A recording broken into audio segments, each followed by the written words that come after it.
Eu quero convidar, já aqui à frente, o pastor Paulo, nosso preletor da noite, com muita alegria que nós o recebemos aqui. Pastor, mais uma vez, obrigado por ter aceito o nosso convite. Seja bem-vindo. É uma alegria muito grande para nós recebê-los aqui. Amém. Oremos? Amém. Vamos orar, irmãos? Pai, nós te louvamos pelo privilégio que temos de receber aqui nessa noite o teu servo, como instrumento do Senhor para nos transmitir a tua palavra. Toma a vida dele nas tuas mãos e usa-o conforme a tua vontade para o teu louvor e para a tua glória. Que a tua palavra encontre no nosso coração um terreno fértil para produzir os frutos que o Senhor deseja. Essa é a nossa oração em nome do Senhor Jesus, Pai. Amém. Amém. Amém. Graças a Deus. Privilégio estar aqui. E ontem eu tive a oportunidade de estar aqui com o nosso filho mais velho, Paulo Neto, e hoje com a minha esposa, Alana. Oportunidade de vocês verem o tanto que eu sou abençoado. Amém, amados? Graças a Deus. Eu me lembro quando a gente era bem jovem ainda, no começo da nossa vida ministerial, Jesus, nós fomos dirigir um acampamento lá em Belo Horizonte. E aí era um acampamento só de jovens, e todos nós estávamos no começo do casamento, recém-casado. E aí os rapazes do retiro lá em BH, lá da MPC, quiseram fazer uma reunião só com a gente, com os homens. E aí a gente ficou curioso, saber o que eles queriam conversar com a gente. E eles falaram assim: não, a gente queria conversar com vocês, porque uma das dificuldades que a gente tinha de entregar a vida assim para Deus, mesmo para o ministério, é que boa parte dos obreiros, esse povo de missão que a gente encontrava, casava com mulher feia. E vocês estão no ministério, as mulheres de vocês tudo é bonita, então a gente quer saber qual que é o segredo.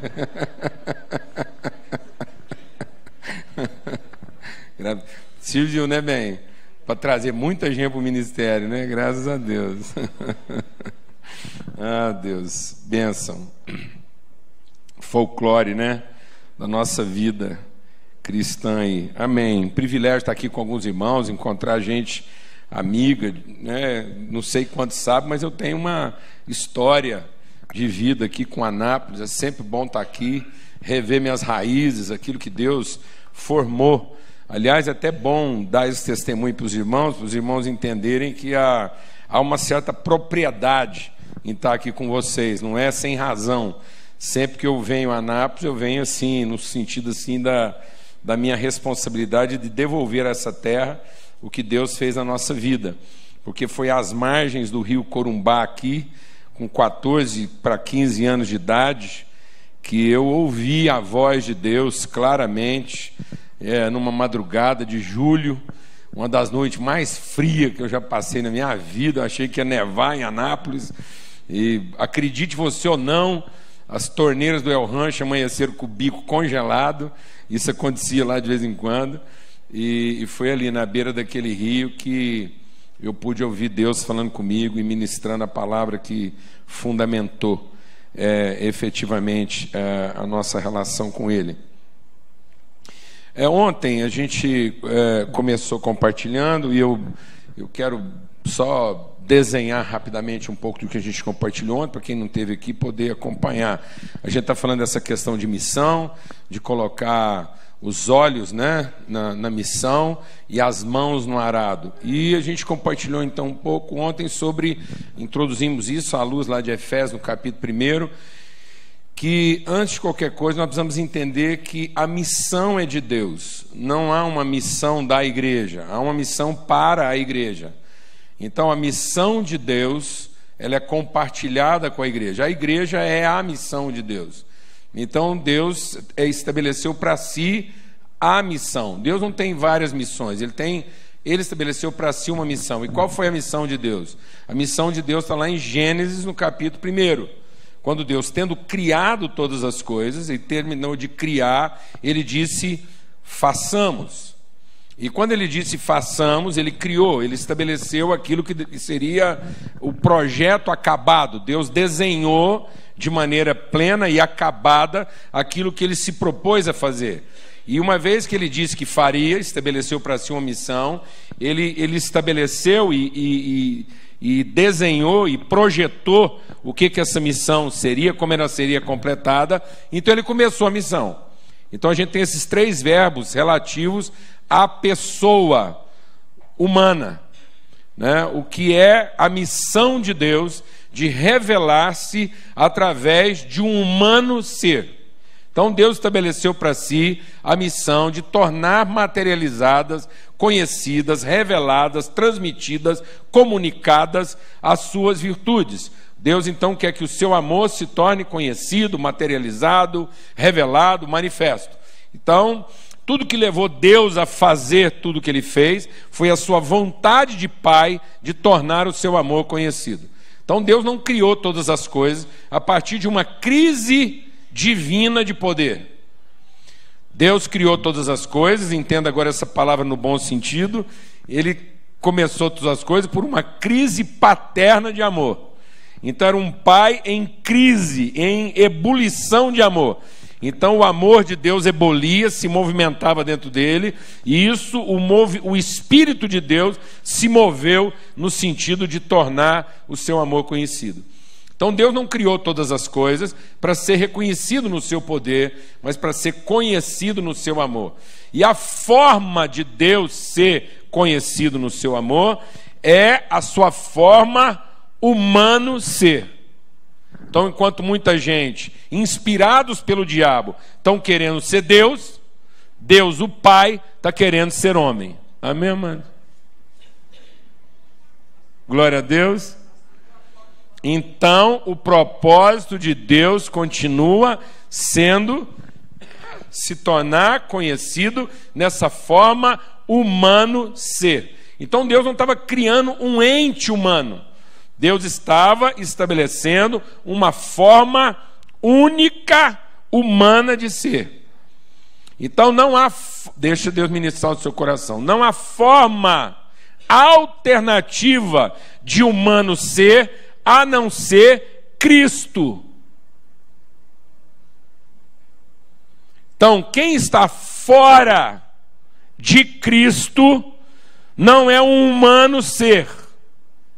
É um ente humano movido de uma sabedoria animal, terrena e demoníaca. Então não existem macacos se tornando humanos. Existem humanos se tornando macacos. Entendeu isso, não, irmão? Amém? Então, todo homem que não está em Cristo é um ente humano pensando como um animal. Então, Deus estabeleceu isso. Então, são 3 verbos. Façamos a missão, criou, então, aquilo que é a sua missão no sentido pleno, como é que ela vai ser cumprida e acabada, o seu início, meio e fim. E aí ele começou a formar. E ele formou o homem a partir de um Adão primeiro, com a missão de um Adão último. Então o Adão é a semente humana daquilo que viria a ser o homem pleno. Então quando Deus estava falando, façamos o homem, de quem que ele estava falando? De Cristo. Então tudo que acontece com Adão é uma tipificação daquilo que Cristo vem revelar na sua plenitude. Por isso que quando Deus diz, façamos a imagem, artigo singular definido, Cristo é a imagem. Então Adão não era uma imagem, Cristo é a imagem. Adão é a semente, aquilo que Deus começa a formar para enfim revelar a sua imagem. Então quando Cristo está revelado na cruz, como Filho de Deus, quando Cristo está revelado no seu espírito, doador, abençoador, quando Jesus entrega a sua vida em favor dos seus irmãos, ele revela para nós quem? Cristo. E Cristo está consumado. Está consumado quem? A missão de Deus de formar o homem que seja a sua imagem conforme a sua semelhança. Deixa o Espírito de Deus ministrar o seu coração. Então essa é a missão de Deus. A missão de Deus é fazer que todos os filhos dele sejam o quê? A missão de Deus é fazer com que todos os filhos dele sejam tão Cristo quanto Cristo foi. Glória a Deus, amado. Então Jesus é o unigênito que deu a vida para se tornar primogênito de muitos irmãos. Então, o projeto de Deus não é logístico. A missão de Deus não é logística. A missão de Deus não é estratégica. A missão de Deus não é institucional. A missão de Deus não é estrutural. A missão de Deus é genética. Então Deus está gerando um povo que possui uma genética, uma natureza, uma identidade, um caráter, uma essência, um ser interior à semelhança de quem? De Cristo, que é a imagem da semelhança de Deus. Amém, amados?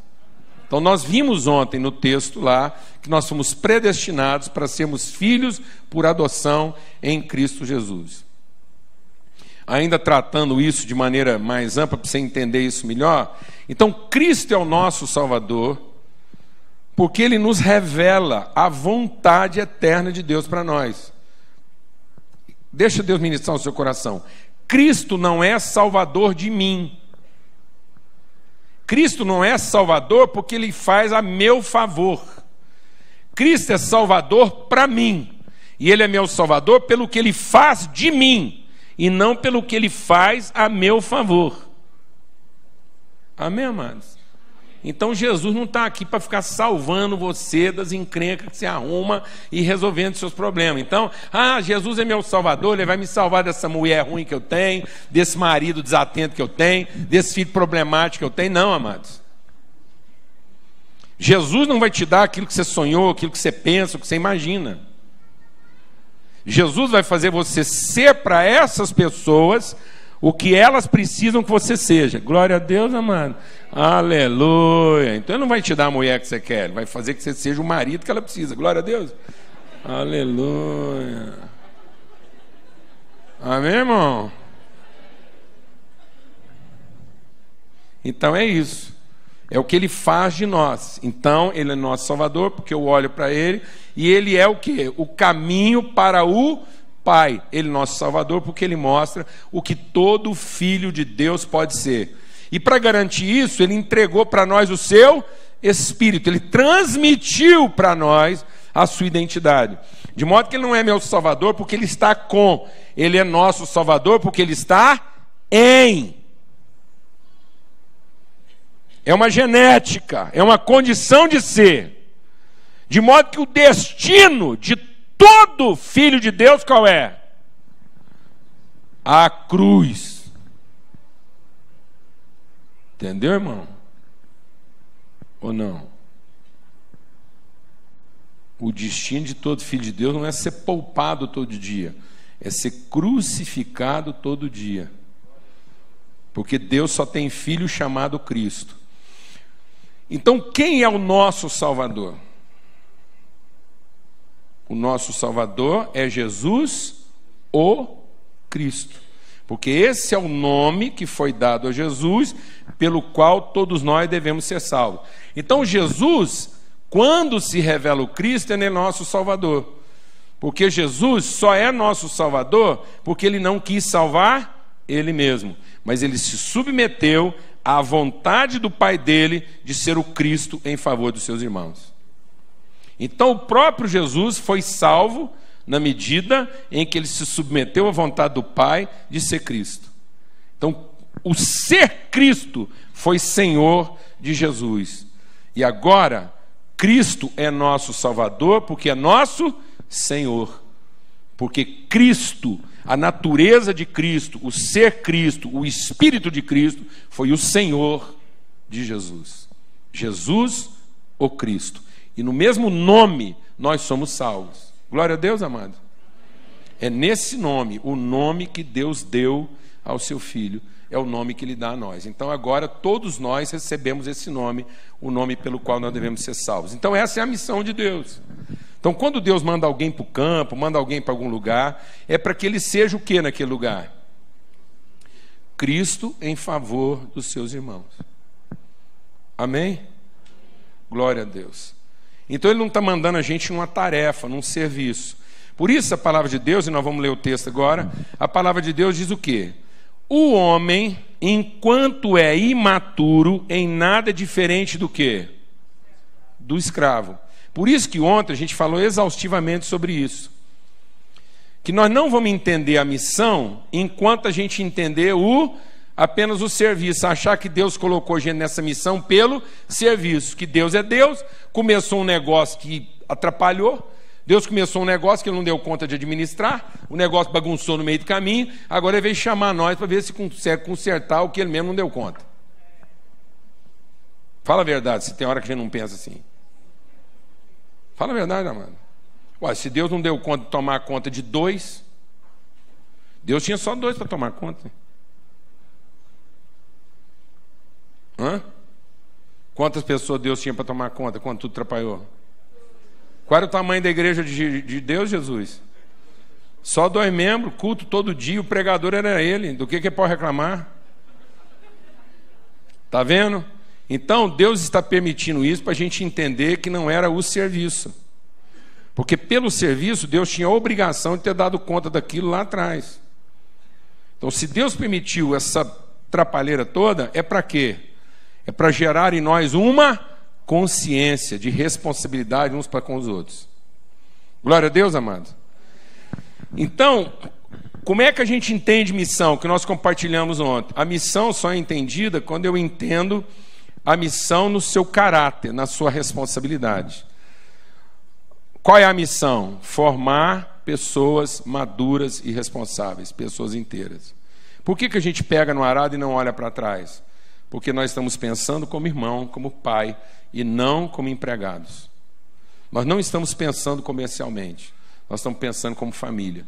Então, se eu lancei a mão do arado, eu não tenho por que olhar para trás, porque agora eu estou fazendo isso em favor de quem? Da família. Eu não estou prestando um serviço, não é pelo salário. Por isso que Jesus diz que não faltam empregados. Faltam o quê?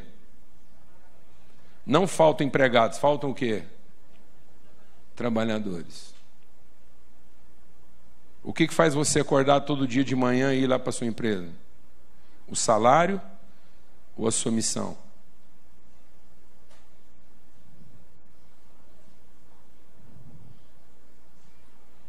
O que faz você se relacionar com as pessoas todo dia?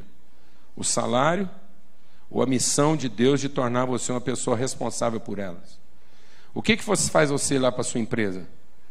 O que você vai receber da empresa ou a responsabilidade que você tem com aquelas pessoas? Você vai lá para a empresa porque lá estão seus irmãos ou porque estão seus colegas de emprego? É por isso que tem hora que a gente prega para algumas pessoas e elas não levam a gente a sério. Sabe por quê? Porque no fundo elas sabem que nós estamos fazendo as coisas pelos mesmos motivos que elas. Sim ou não? Sim ou não, amado? Então nós temos que entrar na missão de Deus, senão nós vamos olhar para trás. Um dia um irmão chegou para mim e me avisou assim do nada. Chegou para mim e falou assim: pastor, eu estou mudando. Eu falei: para onde você vai, irmão? Vou para outra cidade aí. Eu falei: mas você vai por quê? Rapaz, eu recebi uma proposta e vou ganhar bem mais do que eu estou ganhando aqui. Entendi que é de Deus. Eu falei: se fosse para ganhar menos, era do capeta?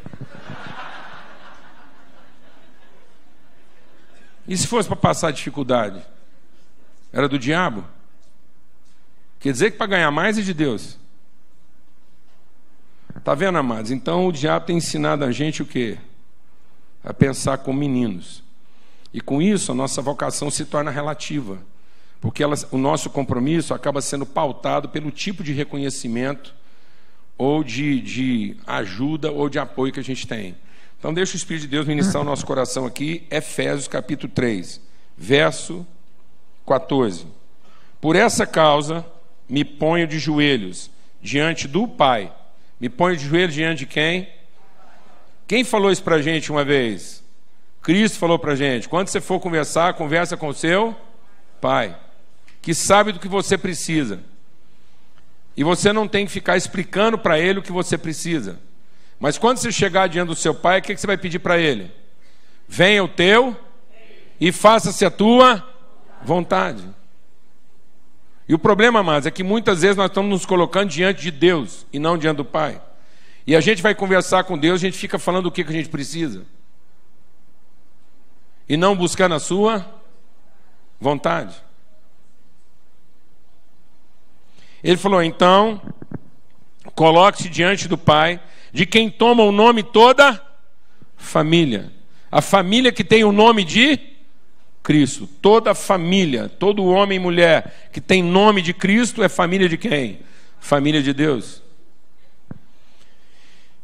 Tanto no céu como sobre a terra, para que segundo a riqueza da sua glória, não é segundo a nossa necessidade.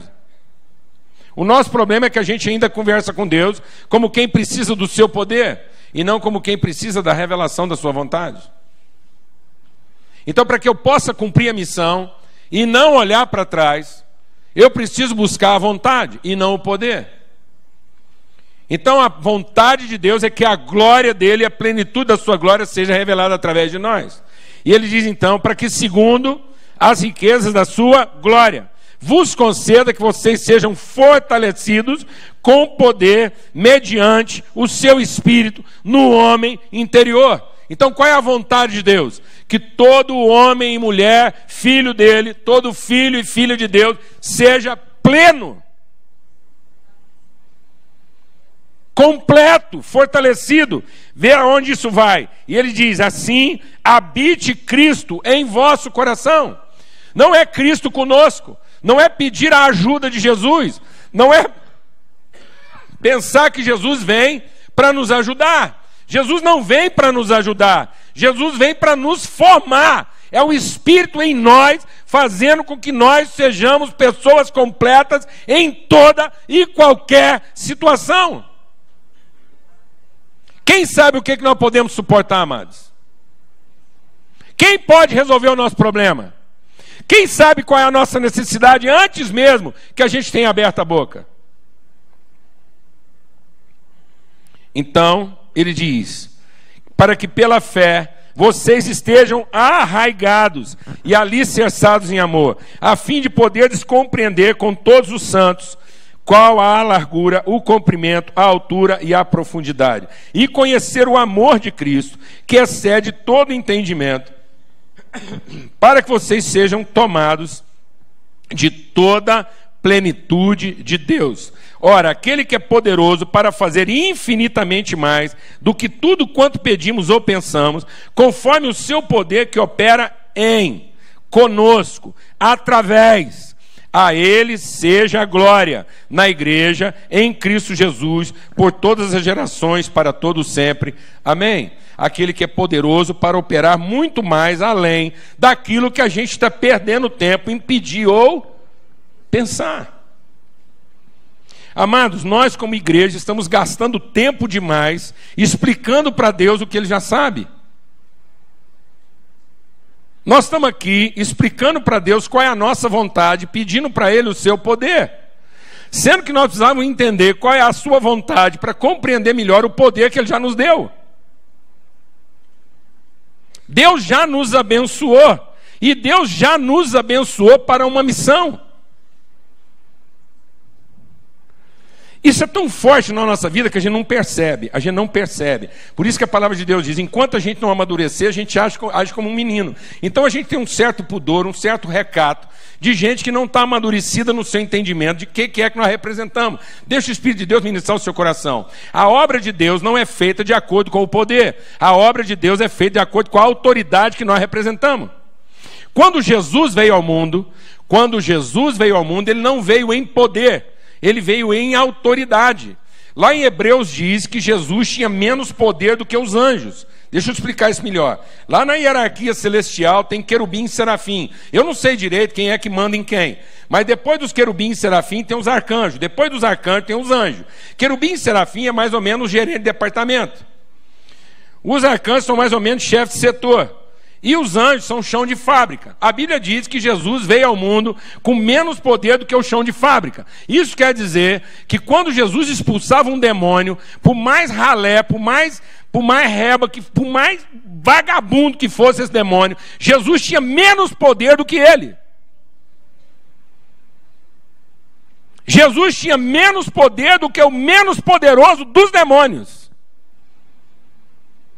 Porque não era com poder que ele expulsava o demônio. Lá em Hebreus diz que quem precisa de poder é o escravo, para fazer um serviço. O filho não precisa de poder, o filho precisa de conhecimento da vontade para agir com autoridade, onde ele não pode usar o poder. Por isso que quando Deus falou para Josué, ele disse assim: Josué, ninguém te poderá resistir. Isso não quer dizer que as pessoas não ofereceriam resistência. Quando Deus fala, ninguém poderá te resistir, não é uma proibição à resistência. Jesus foi resistido, porque os demônios não estavam proibidos de resistir. Mas era impossível, então isso não é uma proibição, isso é uma impossibilidade. Quando você está agindo na vontade de Deus, você tem plena autoridade, de modo que é impossível, é uma impossibilidade resistir à vontade de Deus na sua vida.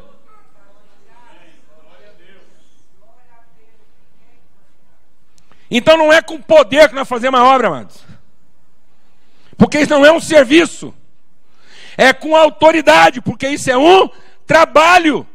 E é um trabalho de gerar uma consciência. Se nós estamos prestando serviço, mas isso não está gerando uma consciência de autoridade, nós estamos tentando resolver o problema num duelo de poder. Nós não estamos aqui para duelar em poder. Nós estamos aqui para revelar uma vontade, que é soberana.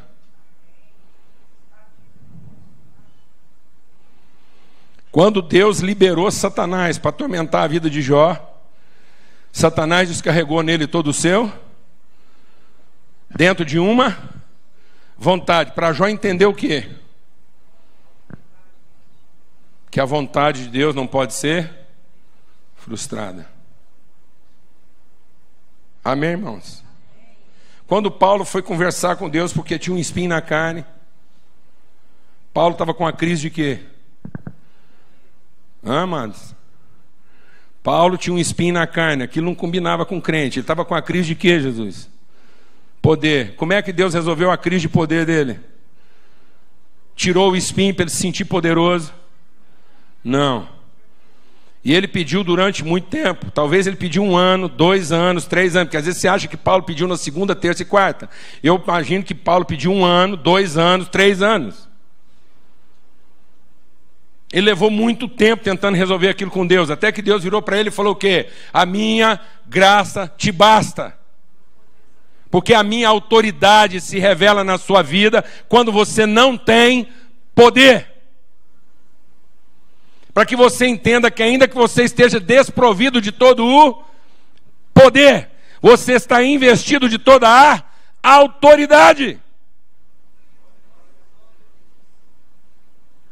Agora, por que nós não temos autoridade, amados? Porque nós não conhecemos a vontade. E por que nós não conhecemos a vontade? Porque nós estamos querendo buscar o poder para resolver o homem exterior. Nós estamos achando que Jesus vem para resolver nosso homem exterior. Nossas dificuldades, nossas limitações, nossa falta de recurso, nossa falta de oportunidade. Deixa o Espírito de Deus ministrar o seu coração. Quem aqui quer estar na missão de Deus? Então vou te falar uma coisa. Ninguém tem que te compreender, não. Ninguém tem que te ajudar, não. Quem tem que te ajudar? Quem tem que te compreender? Quem tem que te dar apoio? Afinal de contas, qual é a missão de Deus? Fazer de mim, de você, pessoas que confiam em quem? Confiam em quem? E não em homens. Quem tem que te compreender? Quem que você vai usar para justificar o fato de você não estar cumprindo a missão? Então vou te fazer uma pergunta. Quem compreendeu Jesus? Quem ajudou ele? Quem apoiou Jesus na hora que ele mais precisava? Jesus estava em missão, fazendo a obra de Deus. Quem ajudou ele? Quem apoiou ele? Quem compreendeu o que ele estava sentindo? Quem foi solidário a ele na sua dificuldade? Então o que Jesus estava mostrando para nós? Que no mundo nós teremos e que nós temos que ser pessoas bem resolvidas, porque essa é a missão de Deus, fazer de mim e de você pessoas bem resolvidas, pessoas completas, que não transferem as suas carências para os outros. Sabe o que pode impedir você de ser a missão completada de Deus? Suas expectativas.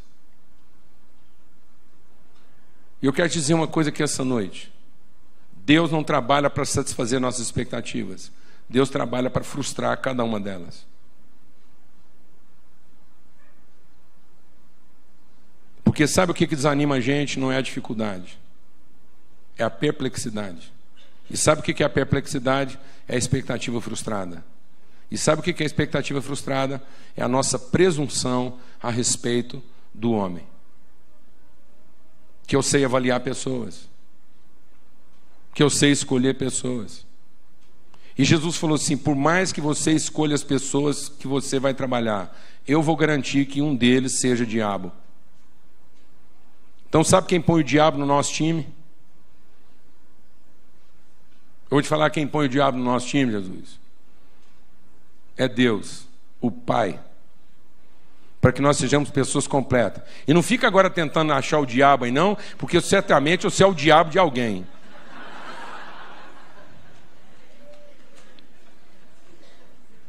Porque todo mundo já sai correndo agora. Ah, agora eu estou entendendo. Achei meu Judas. Você pode ter certeza que você também é o Judas de alguém.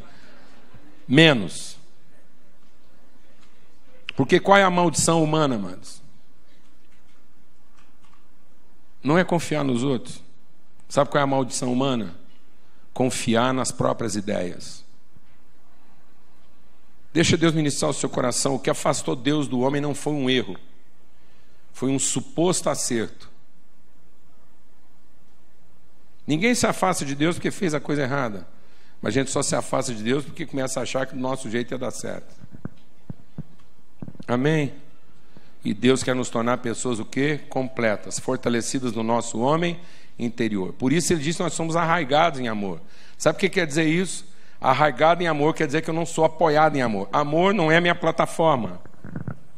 Amor não é uma plataforma de apoio. Amor é a substância da qual eu sou feito. É totalmente diferente. Eu estou enraizado em amor. Eu não estou apoiado em amor.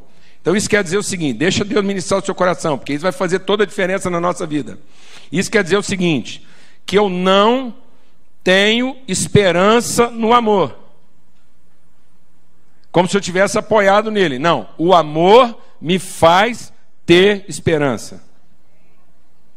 Então eu não projeto minhas expectativas para o amor. Eu não acredito no amor. Então eu não dou créditos ao amor como se a virtude fosse minha, e eu estou atribuindo minha credibilidade ao amor. Porque senão você vai ter expectativas do amor de Deus que talvez ele não vai satisfazer. Mas quando eu sou feito da substância do amor de Deus, eu não vivo de expectativas. Por isso, quem é feito da substância do amor de Deus tem esperança. Por isso que quem é feito da substância do amor de Deus tem fé. Ainda que todas as coisas contrariem, e ainda que tudo diga o contrário, você não projetou suas expectativas, você projeta para a circunstância suas convicções. Então as circunstâncias não afetam suas expectativas, mas suas convicções afetam as circunstâncias. Glória a Deus, amados. Então o que quer dizer isso?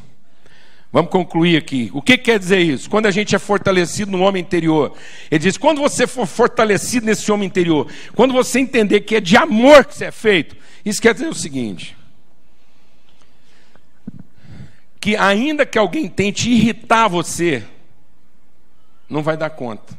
Ainda que você tente ficar irritado com quem tentou irritar você, você não dá conta.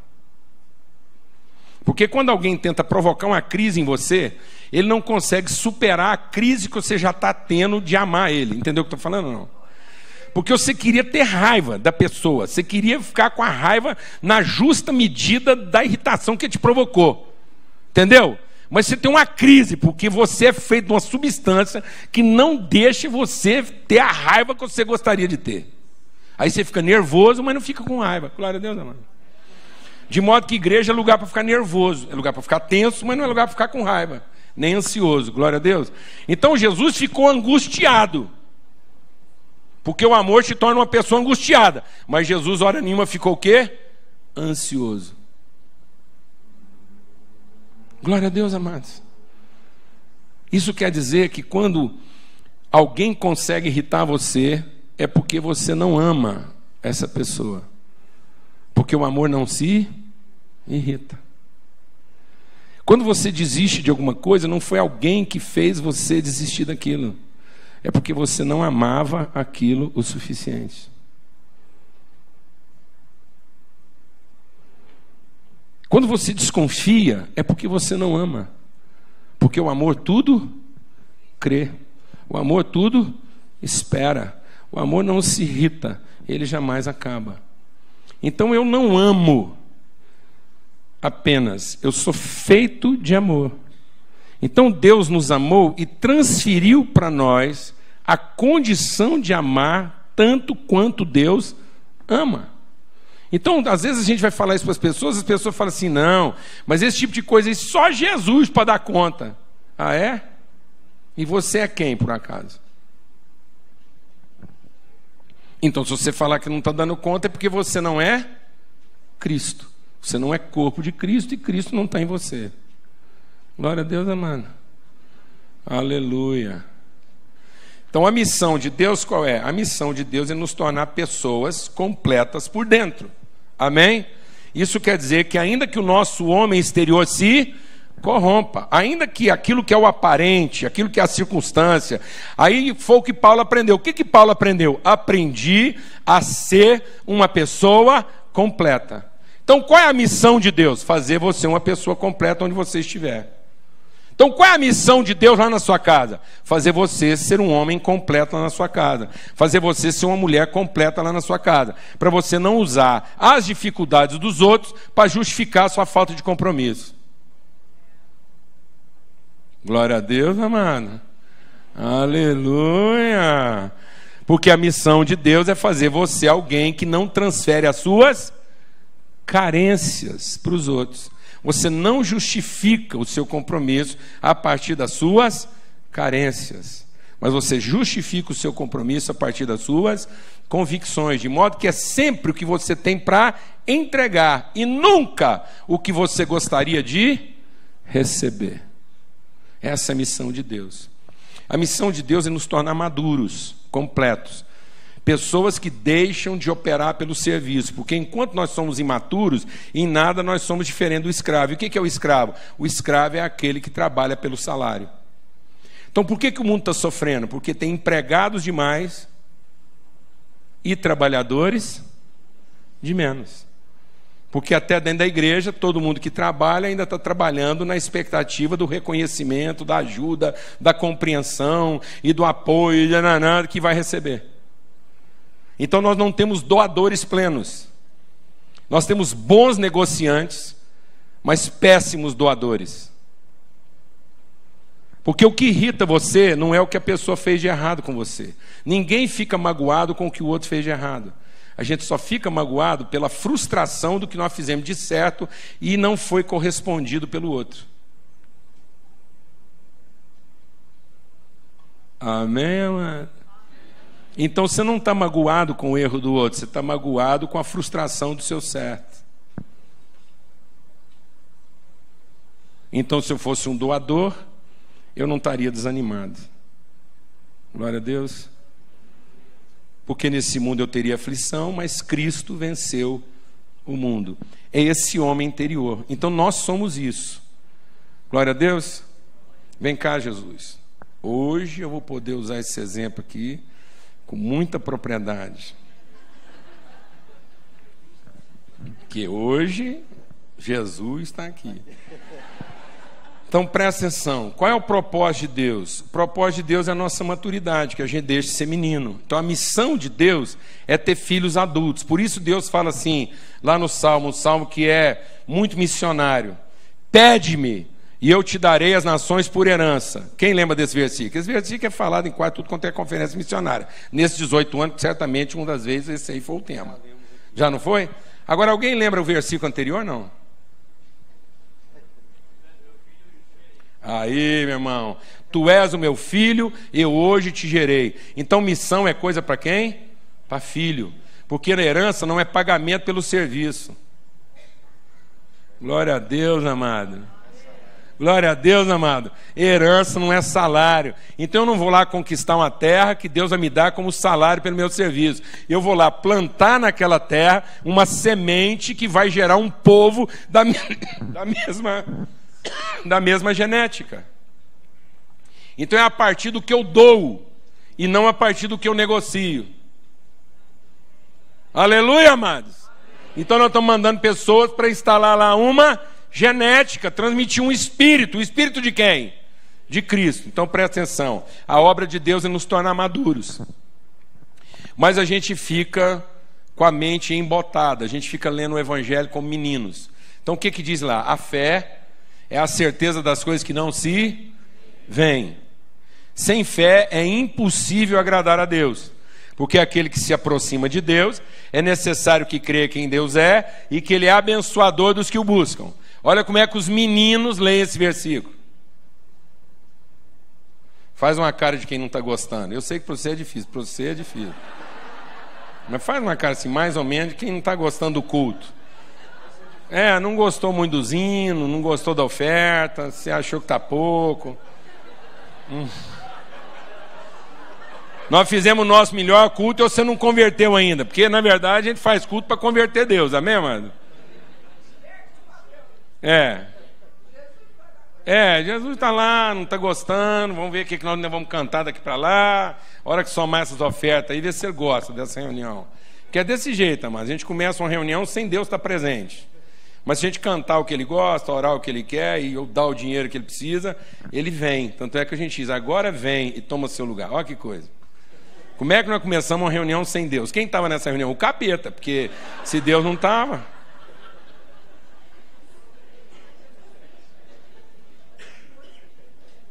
Deus não vem para o lugar que a gente está reunido, amados. A gente é que se encontra onde Deus está. Deus não é depois, amado. Deus nunca é depois. Ou Deus é o princípio, ou não entra depois. Glória a Deus, amado. Aleluia. Então, tá lá. Aí a gente pensa assim, ele não está gostando, mas agora ele vai ver minha fé, minhas ofertas. E ele vai deixando eu chegar perto. Porque é necessário que aquele que se aproxima. E na nossa cabeça... proximidade é o quê? Tempo e distância. Não é, amados. Ele é onipresente. Então não há necessidade. Até o diabo está perto. No tempo e na distância. Quando a palavra de Deus diz aquele que se aproxima, está falando da semelhança. É uma proximidade interior. É se tornar o máximo parecido com quem ele é. Mas nós, religiosos, pensamos que nós precisamos de fé para Deus emburrado deixar a gente chegar perto. Aí eu vou usando a fé, Deus vai deixando eu chegar perto, até que Ele é o abençoador daqueles que o buscam. Não, pelo amor de Deus, do tanto que eu cantei... Olha a oferta lá. Eu estou ofertando, 1 ano juntando essa dinheirama. Vai liderando aí.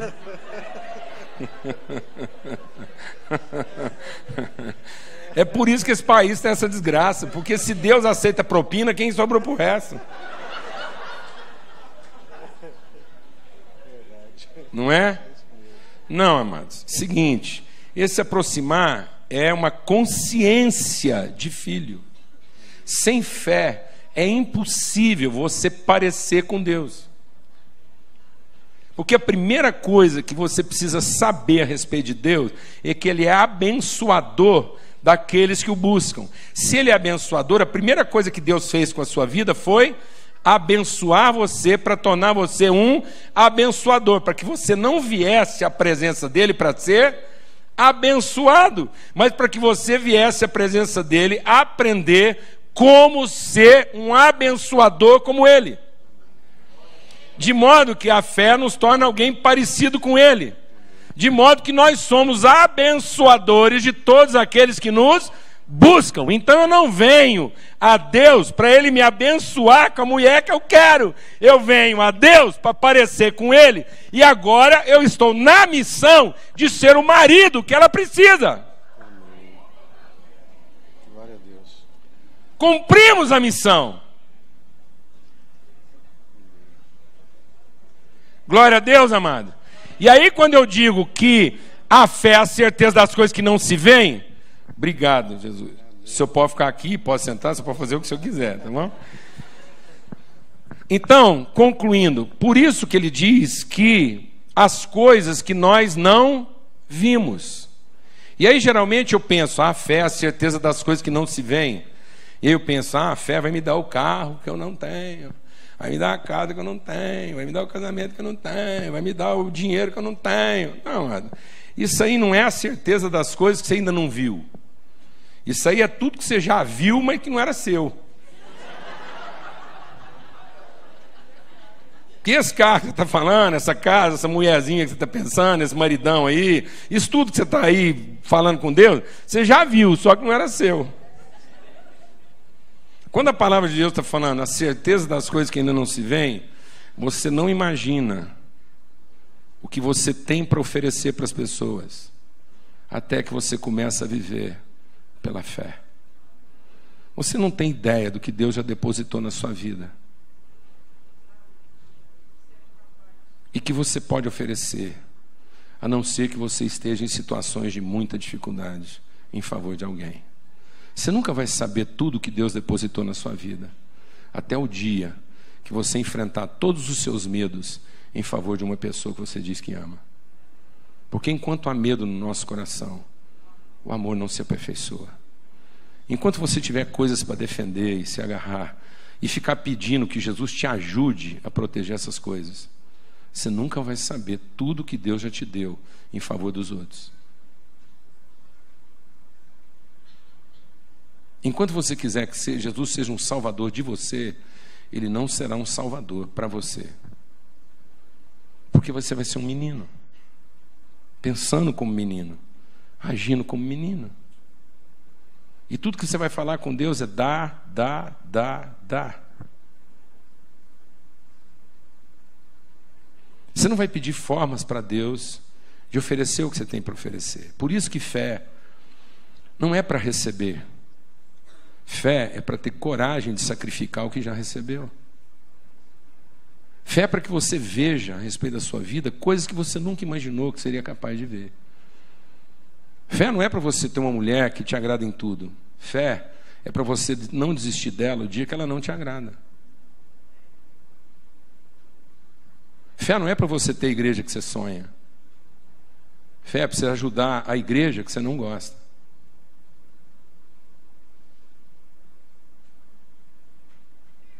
Amém, irmãos? Porque é isso que faz alguém pegar no arado. E sabe o que Jesus está querendo dizer quando ele diz alguém que pega no arado e não olha para trás? Ele está falando de um menino que se tornou homem. Ele está falando de uma pessoa que entendeu que agora não é mais o milagre, agora é o trabalho. Sabe onde a gente pode entender melhor essa coisa de pegar no arado e não olhar para trás? É que quando o povo finalmente entrou na Terra Prometida, e só entrou na Terra Prometida porque eles finalmente entenderam que eram filhos de Deus, que eram um povo, e que eles finalmente saíram da zona do milagre, porque por um milagre eles foram salvos, por um milagre eles foram protegidos no deserto, mas agora eles não podiam contar mais com milagre. Milagre, amado, é coisa para incrédulo. Milagre é coisa para quem ainda não conhece Deus. Para quem conhece Deus e amadureceu, agora é o quê? Trabalho. Aonde quer que Deus te coloque. Eu posso usar o seu exemplo aqui, que você teve a liberdade de contar para a gente? O que Deus estava fazendo com Jesus naquele aeroporto? Transformando ele de menino em homem.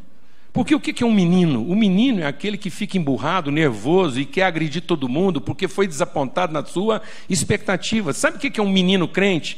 Um menino crente é aquele que acredita que se ele chegar 3 horas atrasado, o avião ainda está esperando ele só porque ele é crente. Agora imagina esse menino que chegou 3 horas antes.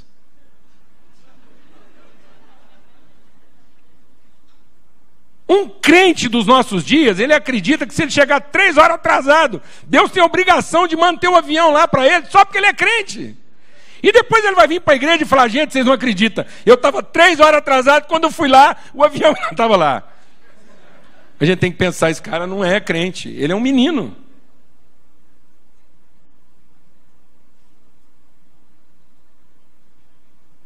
Amado, qual a melhor notícia que um cristão pode receber na vida? É que ele só tem mais uma semana de vida. Glória a Deus, amado. Eu gosto de um culto pentecostal. Aleluia, irmão. Você vai no médico, você chega lá no médico, o médico fala assim: eu tenho uma notícia para te dar. Não sei nem se eu te dou essa notícia. Fala logo, doutor, o que é? Fala: você tem só mais uma semana de vida. Aí você pula na mesa, abraça o médico, fala: doutor, vou sair agora, festejar, vou reunir os amigos e dar essa notícia. Porque se eu tenho só uma semana de vida, é sinal que acabou. Estou voltando para casa. Porque Deus é o Pai que todo mundo fala que ama, mas que não quer encontrar.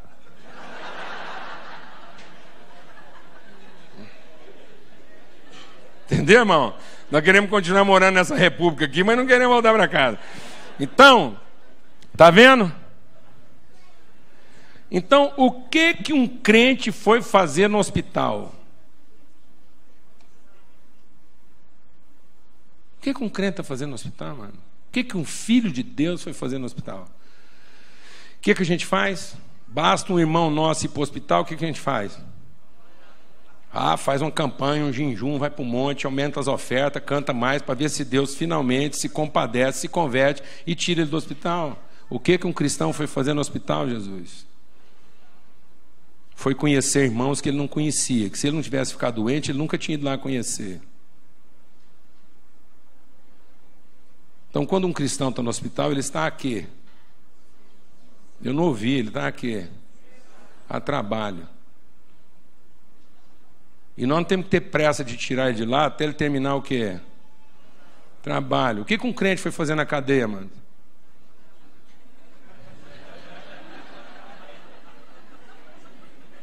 O que Paulo foi fazer na cadeia, mano? E ele estava contando com o milagre aconteceu, Paulo não saiu. Por que o milagre aconteceu e Paulo não saiu? Porque ele ainda não tinha terminado o trabalho. Então sabe o que significa olhar para a missão, pegar no arado e não olhar para trás? Significa que agora nós não estamos à espera do milagre, até que a gente tenha terminado o trabalho. Porque a Bíblia diz que desde o dia que aquele povo pisou a terra prometida, o que cessou na vida deles, amado? O que cessou na vida deles, amado? O maná. Agora que eles eram gente adulta, eles não podiam mais ficar contando com o milagre. Eles tinham que ser gente de trabalho. Foi isso que Paulo aprendeu. Agora eu aprendi a ser um trabalhador, tendo muito ou tendo pouco, tendo saúde ou estando doente, tendo dinheiro ou não tendo, a igreja me apoiando ou não apoiando, eu recebendo a oferta ou não recebendo, eu tendo quem me entende ou quem não entende, eu estou a trabalho. Por isso o Senhor é meu pastor e nada me... Isso quer dizer o que, amados? Não faltará quem ajuda e nem quem atrapalha, não faltará nem doença, nem saúde, não faltará quem me apoia e nem quem me complica, não faltará situação nem fácil, nem difícil, não faltará nem dinheiro, nem pobreza, porque se o Senhor é meu pastor, eu vou ser uma pessoa completa, em quem não falta nada, porque eu aprendi a ser um trabalhador completo e contente. Não trabalho pelas minhas carências, trabalho de acordo com a minha vocação, e Deus opera em mim coisas que eu nunca imaginei que Ele seria capaz de operar, porque Ele não opera nem segundo o que eu penso, nem segundo o que eu peço. Ele opera segundo a sua plena vontade. E naquele dia Deus pegou um menino emburrado e levou ele contrariado para onde? Para o trabalho. Glória a Deus, amado. Deus não operou o milagre, porque na cabeça lá de Jesus, eu sei como é que é, lá na nossa cabeça, você fala, vou dar um piti aqui, vou orar uma reza forte, essa endemoniada aqui vai ser liberta, e daqui a pouco vai ter um bilhete na minha mão, e eu vou ligar para os irmãos e falar, vocês não têm noção do milagre. Mas, no entanto, Deus estava trazendo a nós o quê? Para a maturidade. Porque quem agora pega no arado, não olha para trás, à espera de um milagre. Olha para frente à espera de orientação e direção de Deus para que a gente termine o trabalho. Porque desde o dia que aqueles homens pegaram no arado, nunca mais choveu maná naquela terra. E eu tenho certeza que muitas vezes, quando o trabalho estava difícil, eles tinham saudade do quê? Do maná. Mas eles não olharam para trás. Às vezes o milagre virá, amados. E às vezes ele não virá. Porque o maior milagre que esse mundo pode ver é um homem pleno da consciência de Deus, repartindo as suas riquezas com os outros. O maior milagre não é um cego ver. O maior milagre não é um paralítico andar. O maior milagre não é você ser curado no hospital. O maior milagre é você ter uma disposição incansável de repartir tudo que você tem em favor dos seus irmãos. Amém?